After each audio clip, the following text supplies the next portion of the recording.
ఉమ్మడి విశాఖ జిల్లాలో రాజకీయం అంతా అనకాపల్లి ఎంపీ సీటు చుట్టే తిరుగుతుంది. నిన్న మొన్నటి వరకు ప్రతిపక్షాల నుండి జనసేన నాగబాబు, పవన్ కళ్యాణ్లు పోటీ చేస్తారనే ప్రచారం జరిగింది. ఇప్పుడు వైసీపీ రాష్ట్రంలో ఉన్న 24 ఎంపీ సీట్లకు క్యాండిడేట్లను ప్రకటించి అనకాపల్లి ఎంపీ స్థానాన్ని మాత్రం వదిలేసింది. టీడీపీ కూటమి నుండి అభ్యర్థి ఎవరో తెలీదు, వైసీపీ అభ్యర్థిని ప్రకటించలేదు.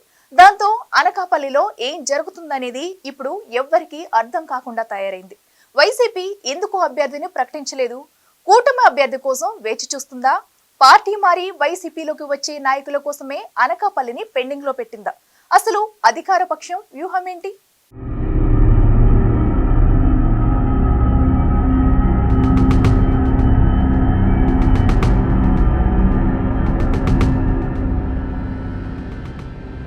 అనకాపల్లి లోక్సభ సెగ్మెంట్ విషయంలో వైసీపీ స్ట్రాటజీ అంతుపట్టకుండా తయారైంది.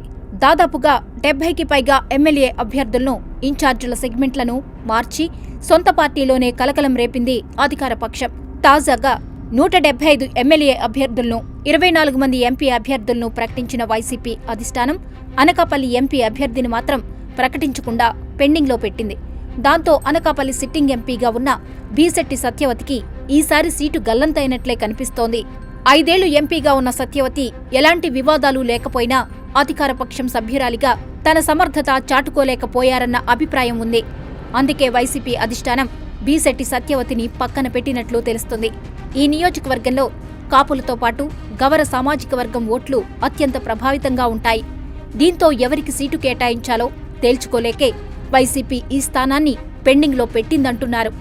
రాష్ట్రంలోని అన్ని స్థానాలకు అభ్యర్థులను ఖరారు చేసిన వైసీపీకి అనకాపల్లి పార్లమెంట్ సెగ్మెంట్లో అభ్యర్థి దొరక్కపోవడం చర్చనీయాంశంగా మారింది.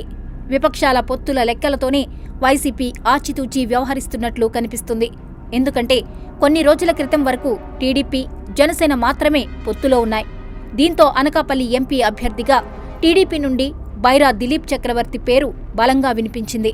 మరోపక్క టీడీపీకే చెందిన అడారి కిషోర్ కుమార్ ఎంపీ టికెట్ ఆశిస్తూ ప్రచారం కూడా చేసుకున్నారు. టీడీపీ టికెట్ కోసం ఇద్దరు పోటీ పడుతుంటే సడన్ గా జనసేన నుంచి మెగా బ్రదర్ కొనిదెల నాగబాబు పేరు ఫోకస్ అయింది. నాగబాబు కూడా 15 రోజుల పాటు 7 అసెంబ్లీ నియోజకవర్గాల్లో తిరిగి నాయకులను కలిసి పోటీకి సిద్ధమయ్యారు.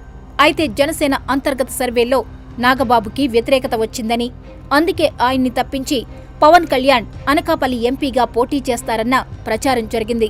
ఇంతలో బీజేపీ ఎంటర్ కావడంతో పవన్ కళ్యాణ్ అనకాపల్లి ఎంపీ సీటు బీజేపీకి త్యాగం చేసి పిఠాపురం ఎమ్మెల్యేగా పోటీకి ఫిక్స్ అయ్యారు. మిత్రపక్షాల కూటమి నుండి బీజేపీ అభ్యర్థిగా ప్రస్తుతం సీఎం రమేష్ పేరు జోరుగా వినిపిస్తుంది. అనకాపల్లి ఎంపీ స్థానం నుంచి బీజేపీ అభ్యర్థిని ఖరారు చేస్తే గట్టి బ్యాక్గ్రౌండ్ ఉన్న బలమైన సామాజిక వర్గం నేతని బరిలోకి దింపాలని వైసీపీ పెద్దలు కసరత్తు చేస్తున్నారట. ముఖ్యంగా బీజేపీ నుండి సీఎం రమేష్ పోటీలో ఉంటే ఆయన నాన్ లోకల్ వ్యక్తి అయినా ఆర్థికంగా బలమైన అభ్యర్థి కావడంతో వైసీపీ కూడా ఆ స్థాయిలో లోకల్ క్యాండిడేట్ను ఎంపిక చేసే ఆలోచనలో ఉందంటున్నారు. ఇప్పటికే కూటమి అభ్యర్థిగా సీఎం రమేష్ని నిర్ణయిస్తారన్న ప్రచారంతో అనకాపల్లి టికెట్ ఆశించిన జనసేన నేత పరుచూరి భాస్కర్రావు ఆ పార్టీకి గుడ్ బై చెప్పారు. కమ్మ సామాజిక వర్గం లెక్కలతో వైసీపీ నేతలు పరచూరితో టచ్లోకి వెళ్లారంటున్నారు. పరచూరితో పాటు టీడీపీకి రాజీనామా చేసిన గండి బాబ్జీ పేరును కూడా వైసీపీ పరిశీలిస్తున్నట్లు తెలుస్తోంది. కాపులు, గవరలు ఎక్కువగా ఉన్న అనకాపల్లి సీటు విషయంలో వైసీపీ అధిష్టానం అందుకే అభ్యర్థిని ప్రకటించలేదన్న అభిప్రాయం వ్యక్తమవుతోంది. ఎన్డీఏ కూటమి అభ్యర్థిని ప్రకటించిన తరువాత తమ క్యాండిడేట్ను ఖరారు చేయడానికి నియోజకవర్గంలో పట్టున్న నాయకులపై సర్వేలు చేయించుకుంటోంది వైసీపీ. ఆ సర్వేల ఆధారంగా వైసీపీ అనకాపల్లి ఎంపీ అభ్యర్థిని నిర్ణయించనున్నట్లు సమాచారం. ఇంకా నామినేషన్స్ వేయడానికి దాదాపు నెల రోజులు ఉండడంతో వైసీపీకి అభ్యర్థిని వెతుక్కోవడానికి వెసులుబాటు దొరికినట్లు కనిపిస్తోంది.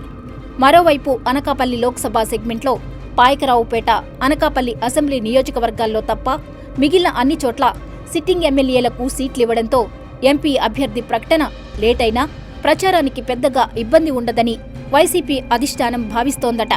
మొత్తానికి అధికార, ప్రతిపక్షాల ఎంపీ అభ్యర్థులపై ఇంకొన్ని రోజులు సస్పెన్స్ తప్పేటట్లు కనిపించడం లేదు.